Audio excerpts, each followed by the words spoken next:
계속해서 배우고 있습니다. 예배에 대해서 우리가 배우고 있습니다. 예배에 대해서 배우는데 지난주에는 주일에 대해서 말씀드렸습니다. 우리가 하나님을 예배함에 있어서 예배의 시간에 대해서 많은 시간들 우리의 날마다의 삶 속에 삶을 통해서 하나님을 예배할 수 있지만 특별히 하나님이 창조시부터 못 박아 놓아 구별해 주신 날이 있습니다. 바로 구약시대의 안식일이었고 신약시대는 이제 그 의미를 그대로 이어받아서 주님이 부활하신 주일로 우리가 지키고 있는데 이 주일은 하나님께서 못 박아서 이 날이 바로 전적으로 하나님께 드려져야 되는 날이라고 그렇게 정해 놓으신 날입니다. 이것은 바꿀 수 없는 것이고 양보되어질 수 없는 예배의 시간으로 하나님께서 못 박아 주신 것입니다. 그래서 우리는 예배를 함에 있어서 가장 기본적인 예배의 시간은 주일에 예배하는 것이 가장 기본적인 예배의 시간이라는 것을 알아야 됩니다. 다른 시간들은 우리가 임의로 그 시간들을 조절할 수가 있지만 주일에 하나님을 예배하는 것은 반드시 그 하루를 거룩하게 지내야 되는 것으로 창조 때부터 창조주 하나님을 기억하도록 하기 위해서 창조 때부터 안식일을 구별하셨고 그리고 출애굽한 이스라엘 백성들에게 율법을 주시면서 십계명을 말씀하시면서 구원받은 하나님의 백성들에게 다시 한번 안식일을 지켜야 된다는 것을 못 박아 말씀하셨습니다. 그래서 우리는 창조주 하나님을 고백하면서 나의 구원주 되신 하나님을 고백하면서 우리는 안식일을 지켜야 돼요. 주일을 지켜야 되는 것입니다. 이날은 사사로운 일들을 뒤로 해야 된다고 했어요. 생업마저도 멈추라고 말씀하고 있습니다. 먹고 사는 문제에 하나님이 책임지신다는 것을 우리가 고백할 수 있어야 됩니다. 그렇게 주일을 지키는 거예요. 내가 이날 하루 일하지 않아도 아무것도 먹을 것이 없어도 하나님이 책임져 주신다는 그러한 믿음으로 주일날에는 생업을 멈추는 거예요. 그리고 오직 하나님께만 초점을 맞추어서 이 날에 예배를 하는데 함께 모여서 예배해야 됩니다. 나 혼자서 여러분 몽골의 이렇게 모습 영상 통해서 보셨지만 이웃이랑 모이려면 못 모이잖아요. 그런 상황이라면 가족들끼리 모여서 예배할 수밖에 없는 것이겠지만 지금 우리나라 상황에서는 모임이 수월하게 할 수 있기 때문에 주일날은 다른 일들을 밀어놓고 함께 모여서 예배하는 거예요. 모여서라는 의미도 상당히 중요합니다. 주님의 이름으로 성도들이 교회이기 때문에 우리는 같이 모여서 예배하는 거예요. 이 시간 우리가 모여서 예배하는 것이 그래서 중요합니다. 온라인 예배 하는 경우도 있어요. 예전에 코로나 때 온라인 예배해라 나라에서 이렇게 명령을 했어요. 아주 나쁜 정부입니다. 국가가 그렇게 해서는 안 되는데 종교마저도 통제를 했어요. 그런데 지금은 통제를 하지 않습니다. 그런데도 온라인 예배. 여러분 온라인 예배가 편해요? 모여서 드리는 예배가 편해요? 온라인 예배가 100배 편하죠. 그냥 잠옷 바라보고 누워가지고 아멘! 얼마나 편해? 그런데 예배의 가장 중요한 요소는 성도들이 함께 모여서 하나님을 만나는 거예요. 이 모습이 천국의 이 땅 버전이에요. 천국의 이 땅 버전. 우리가 천국에 가서 날마다 하는 예배, 하나님 앞에서 하나님을 찬양하고 하나님과 대화하고 그 천국의 일상을 이 땅에서 하는 버전이 우리가 주일에 모여서 예배하는 거예요. 자, 지금 우리 가운데 하나님이 함께 계십니까? 계십니까? 여기 뭘 하나라도 안 쳐놓으면 좋을 것 같죠? 하나님 만들어가지고. 하나님을 그렇게 표현할 수 없기 때문에 하나님을 만들지 말라고 말씀하셨어요. 그러나 오늘 우리의 예배 가운데 하나님 함께 하십니다. 아멘. 그리고 우리의 예배를 받으시는 거예요. 천국에서도 이렇게 우리가 함께 모든 성도들이 하나님을 찬양하고 하나님의 말씀을 듣고 그렇게 하는 겁니다. 이 땅에서는 주일에 반드시 모여서, 집에서 하면 안 되고 모여서 함께 예배해야 된다는 것을 우리 잊지 말아야 됩니다. 자, 이제 오늘 44문 보시면요. 44문이에요. 44번 보시면 찬송은 어떻게 불러야 합니까? 정성된 마음으로 곡조에 맞게 불러야 합니다. 아멘. 자, 천국에 가서도 우리가 하나님을 예배할 때에 계속 하는 것이 있어요. 그것이 바로 찬양입니다. 하나님을 찬양하는 거예요. 그래서 이 땅에서 예배드릴 때도 우리가 찬양을 합니다. 찬양이 아주 중요한 부분이에요. 성경에서 보면은 하나님을 찬양하는 그런 기록들을 우리가 많이 볼 수 있습니다. 몇 가지만 기록을 해놨음에도 불구하고 많은 기록들을 발견하게 되어집니다. 그런데 요한계시록에서도 영원토록 하나님을 찬양하는 것에 대해서 말씀하셨고 찬양의 본보기로 주신 것이 바로 시편입니다. 시편의 모든 곡들이 다 하나님을 찬양하는 찬양이에요. 오늘날 우리가 시편을 읽으면서 원래 이 시편을 기록했던 그 문화 속에서 시편을 찬양하는 것을 잘 알지를 못합니다.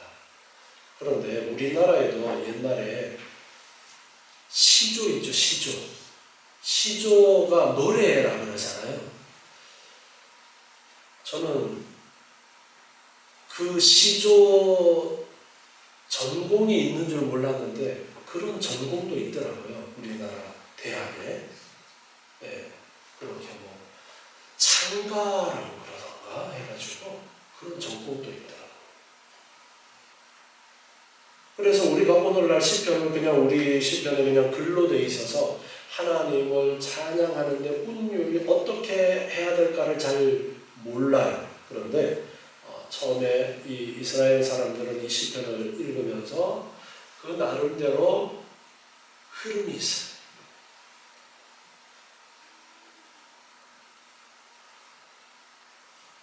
저희 할머니가 찬송을 부르시면 곡조가 늘 비슷했었어요.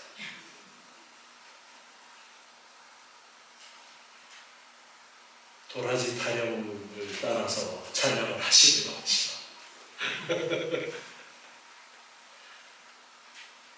이스라엘 사람들도 이 시편을 노래하면 이렇게 몸을 막 흔들면서 그렇게 읊는 그런 것이 있어요. 자, 찬양이라는 것은 어떻게 해야 되느냐? 우선 학생문답에서 정리해 주는 것은 정성된 마음으로 곡조에 맞게 불러야 한다. 지금 그렇게 가르쳐 주고 있어요. 시편 86편 12절 말씀을 보면요. 시편 86편 12절에 주 나의 하나님이여 내가 전심으로 주를 찬송하고 영영토록 주의 이름에 영화를 돌리오리니 이는 내게 향하신 주의 인자가 크사 내 영혼을 깊은 음부에서 건지셨음이니이다. 자, 하나님을 찬양하는데 전심으로 주를 찬송한다. 그렇게 노래합니다. 전심으로 하나님을 찬양하는데 전심으로 하나님을 찬양하는 원인이 이 속에 가득한 거예요. 어떻게 노래하고 있습니까? 내게 향하신 주의 인자가 크시고 내 영혼을 깊은 음부에서 건지셨기 때문에 나는 전심으로 주를 영영토록 찬양하고 하나님께 영광을 돌립니다. 그렇게 우리에게 가르쳐 줍니다. 찬양은 우리 마음 속에서 나오는 것이어야 됩니다. 우리가 찬송가라고 해서 함께 이 가사를 가지고 곡을 가지고 같이 이제 모든 성도들이 함께 하나님을 찬양합니다. 누군가가 이 가사를 썼습니다. 누군가의 이 가사를 썼는데 이 가사로 내가 찬양을 할 때는 이 가사가 나의 고백이 되어야 됩니다. 그래서 우리는 이 가사의 의미를 잘 알고 노래해야 됩니다. 가사의 의미를 잘 알고 정말 전심으로 정성된 마음으로 하나님을 생각하면서 찬양하는 것입니다. 오늘 읽은 시편 103편 1절과 2절에서도 보면 내 영혼아 여호와를 송축하라. 여호와를 찬양하라. 내 속에 있는 것들아 다 그 성호를 송축하라. 내 속에 있는 내 영혼아 내 속에 있는 것들아 가장 마음의 중심을 모아서 하나님을 찬양해야 되는 가르쳐 주시는 거예요. 내 영혼아 여호와를 송축하며 그 모든 은택을 잊지 말아라. 하나님께서 우리에게 허락하신 하나님이 우리에게 베풀어 주신 그 은혜들을 잊지 말고 그 은혜들을 기억하고 입술을 통해서 고백이 되어져야 된다는 것을 가르쳐주고 있습니다. 그래서 하나님을 우리가 예배 때에 찬양하는데 우리 마음 속에서 이 찬양이 나와야 됩니다. 우리가 같이 찬양할 때도 이 가사가 남의 노래가 아니라 나의 노래가 되도록 그렇게 이 가사를 충분히 이해를 하고 노래해야 됩니다. 그래서 중요한 것은 가사입니다. 찬양에서 첫 번째 중요한 것은 가사예요. 그리고 곡조에 맞게 불러야 한다 했는데 이 곡조에 맞게 불러야 한다라는 것은 무엇을 강조하는 것이냐 하면 내가 곡조를 잘 몰라. 그래서 곡조대로 부를 수 없어. 혼자 부를 때 뭐 아리랑에 붙여서 불러도 되고 상관없습니다. 그런데 같이 부를 때는 같이 가야 되는 거예요. 같이. 찬송을 부를 때 빠르게 부를 수도 있고 느리게 부를 수도 있습니다. 빠르게 부르는 거를 좋아하는 그런 사람들도 있습니다. 빨리 해야 그냥 신나고 은혜가 되는 것 같은 그런 사람들이 있어요.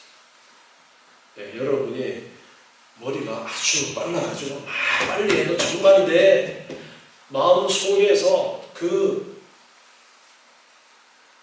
표현이 되어지고 하면은 좋겠는데 그렇지 않은 경우가 많아요. 빠르게 막 찬양할 때는 뭐가 더 우선으로 되어버리는 경향이 많을까요?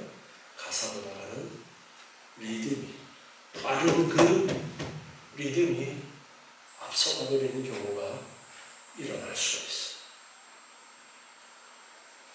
그리고 입이 느려가지고 빨리 못하는 사람들도 있잖아요. 그러면은 같이 해야 되면은 같이 하려면 어떻게 해야 될까요?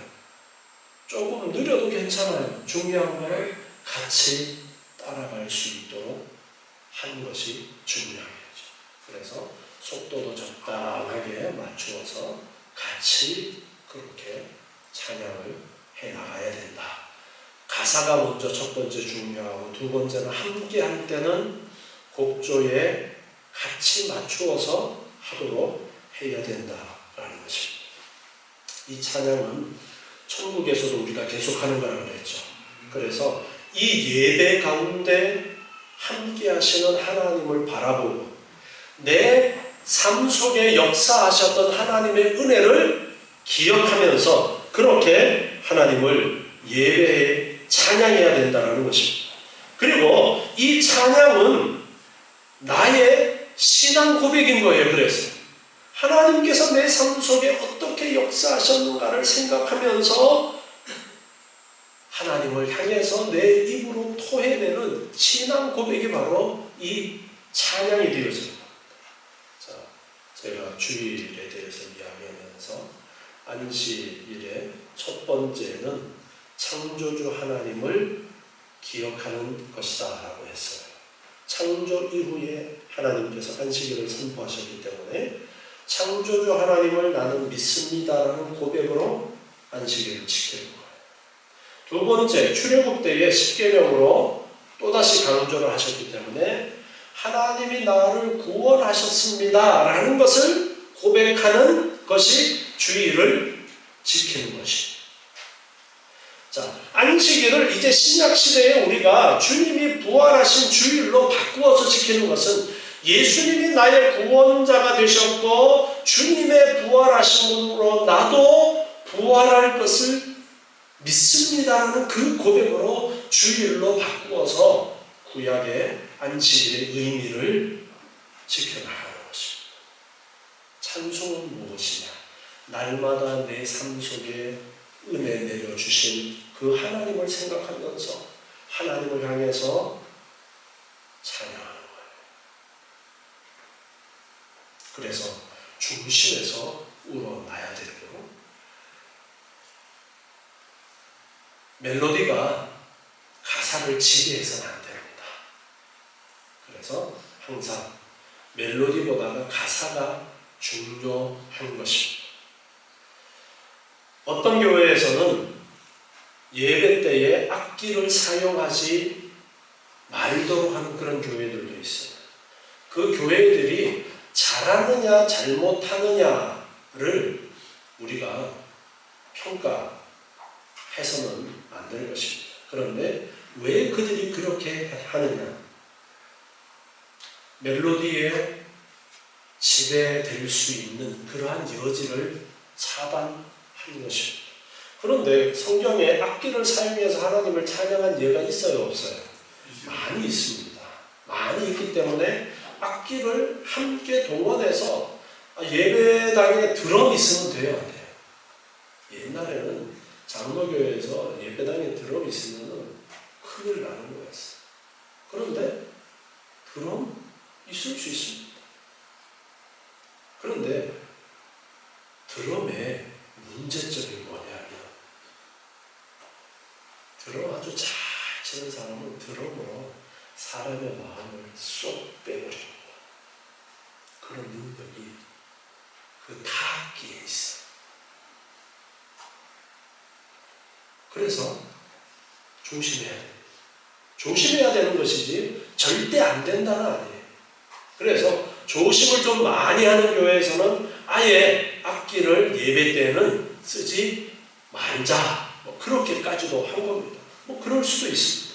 그러나 우리는 악기를 사용할 수 있지만 거기에 우리의 마음이 빼앗기지 않도록 해야 된다는 것을 잊지 말아야 됩니다. 자, 다음은 45번.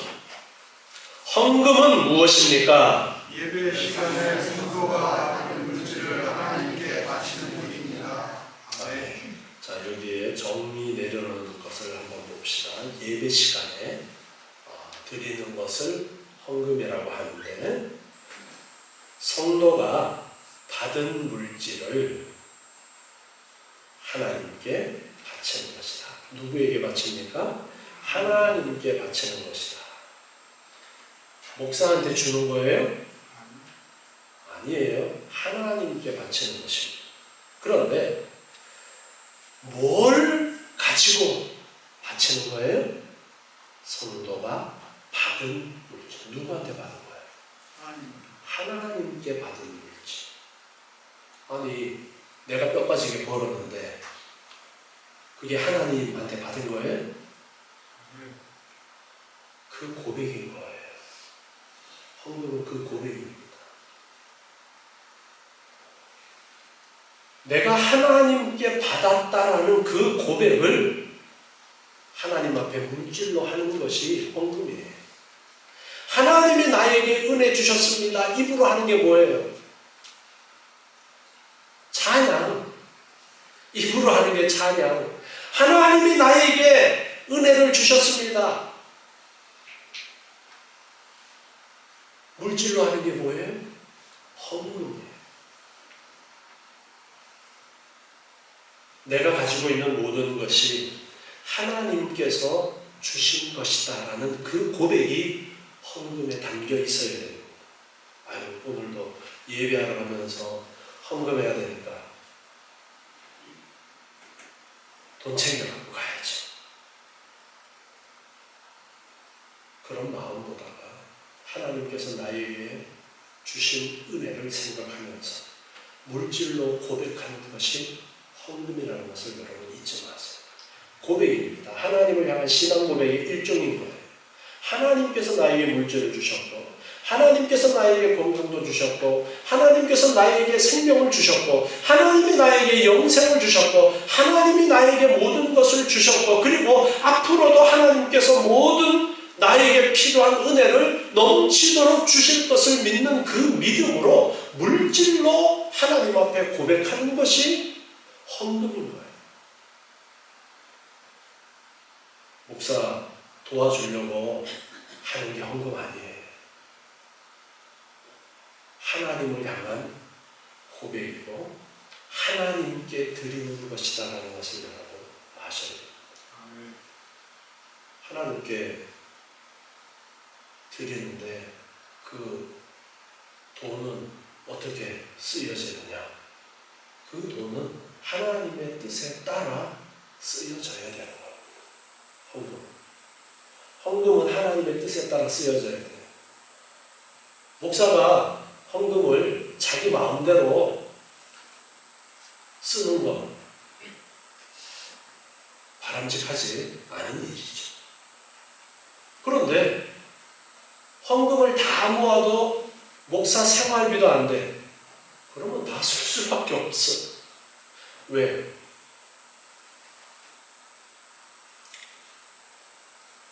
가장 기본적으로 지출해야 되는 부분이기 때문에 그렇습니다.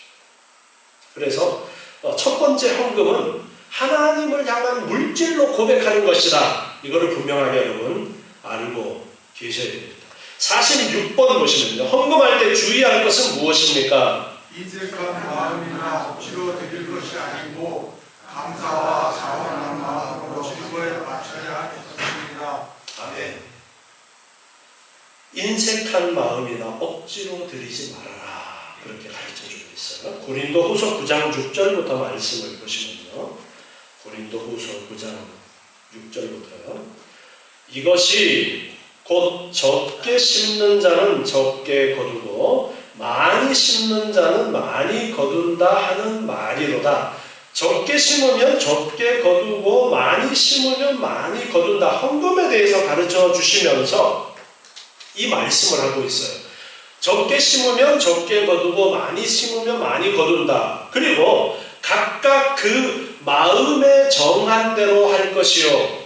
헌금을 할 때에 금액은 얼마를 할 것이냐 각각 자기 마음에 정한 대로 하는 거예요. 남들 하는 거 이렇게 눈치 보지 마세요. 내가 결정하는 겁니다. 내 형편에 따라서 내가 결정하는 거예요. 그리고 인색함으로나 억지로 하지 말라. 인색하게 하지 마라. 여러분 주일 헌금할 때 얼마 하는가 한번 여러분 생각을 한번 해보세요. 주일 헌금할 때 내가 지금 얼마나 헌금하고 있는가. 그리고 내가 몇 년째 지금 이 금액을 헌금하고 있는가? 10년 전이랑 지금이랑 비교해 보세요. 10년 전이랑 지금이랑 똑같은 금액을 하고 있다면 인색한 거예요, 인색 안 한 거예요? 10년 전에 세뱃돈이랑 지금 세뱃돈이랑 같아요, 달라요? 그런데 10년 전이랑 지금이랑 주일 헌금하는데 똑같은 금액을 한다. 인색한 거예요, 안 한 거예요? 인색하게 하지 말라고 말씀하셨어요. 금액을 얼마나 할 것이냐는 여러분의 형편에 따라 정하는 거예요. 그런데 그 금액이 인색한 것이 되어서는 안 된다는 것을 말씀하고 있는 거예요. 그리고 억지로 하지 마라. 내가 하나님 앞에 드릴 마음이 없어. 드리지 마세요. 억지로 드리는 건 하나님 앞에 받아들여지지 않습니다. 하나님 안 드리는 것이랑 똑같이 치웁니다. 요즘은 그냥 우리 코로나 때 저기 헌금 모으면서 바구니를 안 돌리는데 헌금 바구니 이렇게 들이밀면 안 들리면 안 될 것 같아가지고 그냥 주머니 손 넣었다가 그냥 빈손 집어넣는 사람들, 옛날에 그런 사람들 많았잖아요. 그죠? 뭐 드릴 곳이 없는데 어떻게 해요? 가난해서. 그런데 눈치로 보이니까 그렇게 손만 집어넣었다 빼는 그런 일들도 있었습니다. 지금 우리 그냥 들어오면서 헌금을 하도록 그렇게 하는데 억지로 하지 마세요. 헌금은 절대 억지로 해서는 안 됩니다. 남들이 하는 거 눈치 봐서 하고 그렇게 하지 마세요. 나의 고백이 내가 정말 하나님을 향한 고백이 되어져야 되는 거예요. 그래야 하나님께서 받으시는 겁니다. 그래서 인색하게 해서도 안 되고 억지로 해서도 안 되는 것입니다. 하나님은 즐겨내는 자를 사랑하신다. 그렇게 말씀하십니다. 하나님은 즐겁게 내는 그 고백, 그 찬양, 그것을 하나님께서 기뻐하시지 억지로 하는 거 아무 소용없습니다. 그냥 내 돈만 추구하는 거예요. 억지로 하지 마시고, 그리고 할 때에는 인색함으로 하지 마시고 내가 얼마만큼 해야 될까. 자, 인색하지 말라 그러니까 금액을 정하는 데 있어서 다른 사람 눈치 보게 되잖아요. 그거 하지 마세요. 우리나라 사람들은 남 눈치 너무 봐서 문제인데 내 형편에 맞게 하는 거예요. 8절에 보니까 하나님이 능히 모든 은혜를 너희에게 넘치게 하시나니 이는 너희로 모든 일에 항상 모든 것이 넉넉하여 모든 착한 일을 넘치게 하게 하려 하심이라. 기록한 바 저가 흩어 가난한 자들에게 주었으니 그의 의가 영원토록 있느니라 함과 같으니라. 아멘. 하나님께서는 인색하지 않게 즐거운 마음으로 하나님 앞에 드리는 것에 대해서 넘치도록 채워주시는 분이다 라는 것을 가르쳐주고 있습니다.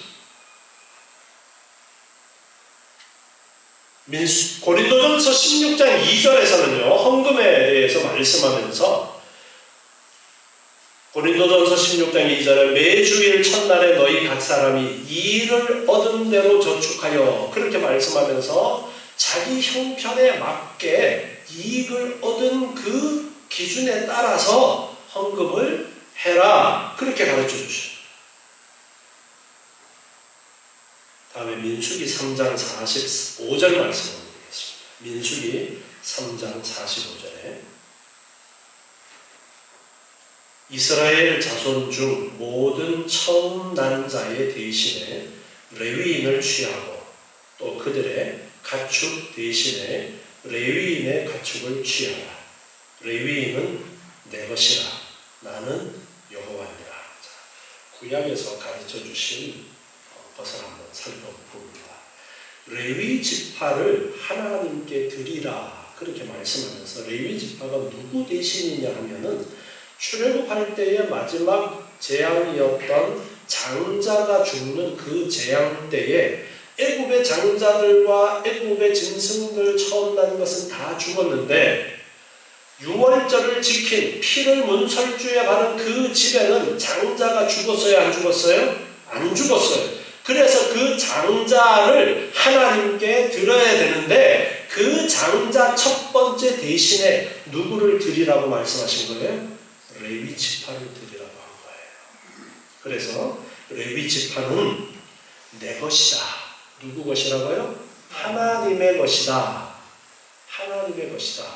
말씀하고 있습니다. 이 레위 지파가 뭐 하는 거예요?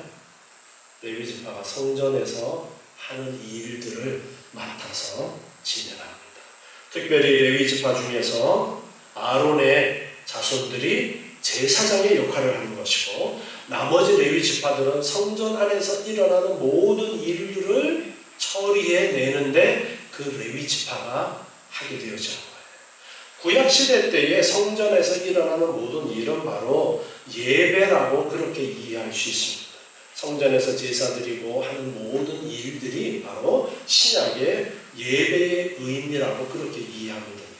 그래서 예배를 진행하고 하는 모든 일들에 필요한 일들을 레위 지파가 맡아서 하는 거예요. 오늘날 교회에서 우리가 모여서 함께 예배할 때에 이 레위 지파의 역할을 하는 사람들이 많이 있습니다. 특히나 그 레위 지파의 일들을 맡아서 진행하는 사람들 중에서 전적으로 다른 직업을 갖지 않고 교회에서 전적으로 일을 하는 사람들이 있어요. 그 사람들은 다른 직업을 안 갖잖아요. 그러면 레위 지파의 일을 하는 사람들 중에서 특별히 전적으로 레위 지파처럼 대접을 해줘야 되는 겁니다. 그것이 구약에서 하나님 앞에 드린 그 물질을 어떻게 사용해야 될지를 가르쳐 주시는 기준이에요. 자, 레위기 27장 30절 말씀을 하는 겁니다. 레위기 27장 30절이에요. 땅의 10분 1, 곧 땅의 곡식이나 나무의 과실이나 그 10분 1은 여호와의 것이니 여호와께 성물이라. 아멘. 자, 땅의 10분 1은 누구 것이라고 말씀하십니까? 여호와 하나님의 것이다. 자, 헌금을 함에 있어서도 하나님이 딱 정해주신 헌금이 있어요. 그게 바로 11조입니다. 다른 헌금은 내가 그냥 하고 싶은 만큼 내 감동되는 대로 인색하지 않은 선에서 즐거운 마음으로, 억지로 말고 즐거운 마음으로 하나님 앞에 드리면 돼요. 그런데 11조는 안 해도 되는 거예요? 아니요. 반드시 해야 되는 것으로 말씀하십니다. 그거 누구 거라고요? 하나님의 것이다. 10분의 1은 하나님의 것이다. 그렇게 말씀하십니다. 우리가 11조를 드리는 것이 어떤 의미냐면, 하나님께서 나에게 주신 것을 물질로 고백하는 것이 헌금이라고 그랬죠. 하나님께서 나에게 주신 것을 내가 입으로 고백하는 것이 찬양이고 물질로 고백하는 것이 헌금이라고 그랬어요. 그 헌금의 가장 기본이 뭐예요? 11조입니다. 그래서 이건 하나님이 딱 못 박아주셨어요. 자, 가난한 사람은 11조가 있어요, 없어요? 가난한 사람도 11조 있는 거예요. 본 것 중에, 수입 중에 10분의 1이에요. 많이 받은 사람도 10분의 1이에요. 딱 10분의 1이라고 못 박아주셨어요. 자, 민수기 18장 20절 말씀 보면, 민수기 18장 20절, 여호와께서 또 아론에게 이르시되 너는 이스라엘 자손의 땅에 기업도 없겠고 그들 중에 아무 분깃도 없을 것이나. 자, 아론에게는 땅이 분배되어졌어요, 안 되어졌어요? 땅 나눠줬어요, 안 나눠줬어요? 없습니다. 왜? 그는 레위 지파고 특히나 제사장이 되는 그러한 지파이기 때문에 땅이 그들에게 분배되지 않았어요. 그러니까 없어요. 기업으로 땅을 일굴 그 땅이 없는 거예요. 그런데 나는 이스라엘 자손 중에 내 분깃이요, 내 기업이다. 누가 땅이라는 거예요? 하나님이. 제사장에게는 하나님이 내가 너의 땅이다, 너의 기업이다, 너의 사업이다, 그렇게 말씀하시고 있는 거예요. 레위 지파에게도 같은 의미로 말씀하시는 거예요. 21절 말씀 보니까 내가 이스라엘의 11조를 레위 자손에게 기업으로 다 주어서 그들의 하는 일, 곧 회막에서 하는 일을 갚나니 말씀하십니다. 이스라엘이 드리는 그 11조가 바로 레위 지파의 기업이다, 땅이다, 그렇게 말씀하십니다. 그러니까 하나님 앞에 드리는 헌금의 가장 기본이 되는 것이 11조인데 11조뿐 아니라 제사를 드리기 위해서 제물을 드리거나 그런 것들이 다 제사장에게로 돌아가거나 이제 레위 지파에게 돌아가는 그런 자세한 부분을 보면 있는데 가장 기본적인 11조만을 가지고서 이야기했을 때 하나님 앞에 드리는 헌금은 하나님께 드리는 것이죠. 그런데 그 헌금을 누구에게 주신 거예요? 레위 지파에게. 누가 주셨어요? 여러분이 준 게 아니에요. 여러분은 누구한테 드렸어요? 하나님께 드렸고 하나님이 그것을 레위 지파에게 주신 겁니다. 그래서 헌금의 가장 기본적인 것은 내가 신앙 고백으로 하나님 앞에 물질을 드리고 하나님께서 받으신 그것을 하나님이 전적으로 직업으로 사역하는 사역자들에게 하나님이 첫 번째로 사용하도록 주신 거예요. 오늘날 헌금을 드리면 그 헌금이 어떻게 쓰여져야 되느냐? 첫 번째는 바로 전적인 사역자들의 먹고 사는 문제를 해결하는 것이 첫 번째입니다. 교회에서 여러분들이 앞으로도 계속해서 교회에서 헌금을 어떻게 사용해야 될 것인가? 첫 번째가 전적으로 사역하는 목회자들이나 아니면 교회 큰 교회에는 뭐 사무직도 있고 다른 일 보는 그런 전적인 사역자들이 있는데 그 사람들이 먹고 사는 문제 해결하는 것이 첫 번째 용도라는 것을 아셔야 돼요. 누가 준 거예요? 그것을? 하나님이 주신 거예요. 여러분이 준 거 아니에요. 착각하시면 안 돼요. 여러분은 하나님 앞에 드렸어요. 그 헌금을 하나님이 주신 거예요. 그래서 첫 번째 그렇게 써야 되는 거예요. 그리고 나머지 교회를 운영하거나 하는데 그러한 헌금이 사용이 되어지는데 첫 번째는 바로 레위 지파 제사장들을 위해서 하나님께서 주시는 것이다 라는 것을 아셔야 됩니다. 그래서 헌금은 내가 우리 목사님 먹고 살라고 내가 보태주는 거 그거 아니에요. 자, 가난한 자들을 위해서 내 물질을 구제하는 것도 있어요. 그것도 헌금의 하나라고 볼 수가 있습니다. 가난한 자들을 위해서 나누어 주는 것 그건 역시 내가 가난한 자들을 도와준다라고 생각하시면 안 됩니다. 자, 내 물질을 누가 준 거예요? 내 물질은 내가 노력해서 번 거 아니에요? 생각해 보세요. 농사를 지었어요. 하나님이 때를 따라 비를 주시고 적당한 햇볕을 안 주시면 농사가 어떻게 돼요? 내가 물 대면 되죠. 땅 파가지고. 땅 파서 물을 대서 비가 와가지고. 자고 일어났더니 메뚜기가 다 뜯어먹은 거였어. 여러분, 결실을 맺는다는 것은 하나님의 은혜가 없이는 안 돼요. 여러분이 직장에 다니면서 열심히 일했어요. 월급날이 됐어요. 사장님 도망가고 없어요. 일한 거 받을 수 있어요? 없어요? 못 받는 거예요. 그래서 하나님께서 11조를 하면은 황충의 해를 입지 않도록 해주시겠다라고 그렇게 약속의 말씀을 주신 것이 바로 그것입니다. 황충이라는 것이 뭐냐 하면은 메뚜기의 일종이에요. 누렇게 생긴 벌레. 누를 황, 벌레충. 메뚜기처럼 생긴 누런 메뚜기의 한 종류를 황충이라고 이야기해요. 황충의 해를 입지 않도록 해주시겠다. 누군가가 내 수입에 이유 없이 충나는 부분이 없도록 하나님이 해주시겠다라는 겁니다. 그래서 우리는 이 헌금에 대해서 올바로 알아야 됩니다. 교회마다 헌금 설교를 잘 안 하는데 저는 헌금에 대한 이야기가 나오면 헌금 설교를 아주 자세하게 하는 편입니다. 알아야죠. 헌금 이야기하면은 뭐 교인들 다 도망간다고. 예, 뭐 도망가면 어쩔 수 없어요. 도망가세요. 하나님이 나의 유업이지 여러분이 나의 유업이 아니에요. 그것이 하나님께서 헌금을 만들어 놓은 구조입니다. 그래서 여러분들이 헌금은 하나님을 향한 나의 물질로 하는 고백임을 아시고, 여러분 11조는 반드시 하세요. 11조 안 하면 도둑놈이라고 그랬어요. 왜? 10분의 1은 하나님의 것이라고 그랬어요.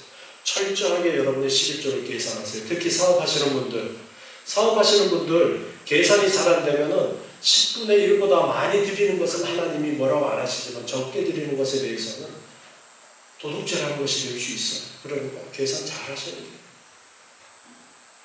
10분의 1은 주신 것 중에 사는 것이기 때문에 절대로 11조 여러분이 빼먹지 마세요.